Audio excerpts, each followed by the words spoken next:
నమస్తే అన్న, అందరికీ నమస్కారం. కువైట్ నుంచి ఇండియాకు సామాన్లు పంపించాలనుకునే వారికి శుభవార్త.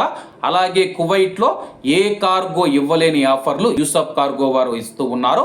మీరు మీ ఇంటికి పంపించే విలువైన వస్తువులను జాగ్రత్తగా ప్యాకింగ్ చేసి భద్రంగా మీ ఇంటికి చేరుస్తారు. ప్యాకింగ్ ఉచితం. ఎటువంటి పోర్ట్ ట్యాక్స్ కానీ, డాక్యుమెంటేషన్ ఛార్జీలు కానీ, ఇన్సూరెన్స్ ఛార్జీలు లేవు. మాలియా మరియు కైతాన్ ప్రాంతంలో యూసఫ్ కార్గో ఉంది. ఇంకెందుకు ఆలస్యం, స్క్రీన్ మీద కనపడే నెంబర్లకు వెంటనే సంప్రదించండి. నమస్తే అన్న, అందరికీ నమస్కారం. కువైట్లోని బినీత్ ఆల్గర్ ప్రాంతంలో కువైట్ పోలీసులు అయితే పెట్రోలింగ్ నిర్వహిస్తూ ఉన్నారన్నమాట. పెట్రోలింగ్ నిర్వహిస్తూ ఉన్నప్పుడు కేకలు వేస్తూ పెద్ద పెద్ద శబ్దాలు చేస్తూ హారన్లు కొడుతూ ప్రజలకు ఇబ్బంది కలిగించే విధంగా, ప్రజలను భయాందోళన గురి చేసే విధంగా ఒక కారు వెళ్ళడాన్ని ఎవరైతే పెట్రోలింగ్ పోలీసులు ఉన్నారో వాళ్ళైతే గమనించడం జరిగింది. వెంటనే ఆ యొక్క కారును వెంబడించి ఆ యొక్క కారును అయితే ఆపి, అలాగే ఇక కారులో ఉన్న ఎవరైతే ఉన్నారో మనుషులు వాళ్ళ దగ్గర నుంచి అయితే లైసెన్సు మరియు బతాకాలు అయితే అడగడం జరిగింది. అలాగే అందులో ఉన్నవారు మనం చూసుకుంటే కానీ మద్యం మరియు మత్తు పదార్థాలు సేవించి ఉన్నారని చెప్పి పోలీసులు గుర్తించారు. అలాగే వాళ్ళు పోలీసులతో కూడా గొడవకు దిగారన్నమాట. మేము ఎందుకు వాహనం ఆపాలి, ఏం చేశామని చెప్పేసి.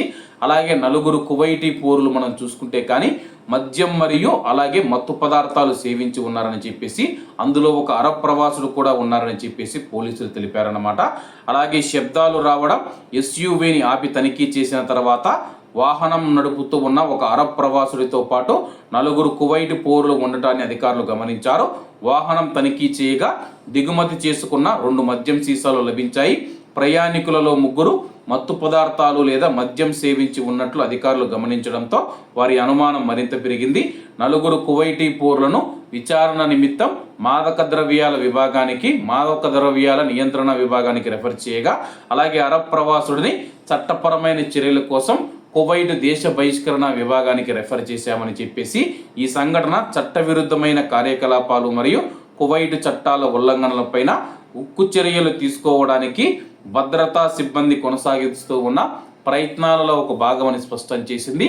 ఎవరైనా కువైట్లోని రోడ్ల మీద మద్యం తాగి కానీ, మత్తు పదార్థాలు సేవించి కానీ గొడవలు చేస్తే సహించబోమని చెప్పేసి, ప్రజల యొక్క భద్రతా రక్షణకు కట్టుబడి ఉన్నామని చెప్పేసి పోలీసులు తెలిపారు. కాబట్టి అందరూ బాగుండాలి, అందులో మనం ఉండాలి. అందరికీ నమస్తే అన్న, జై హింద్.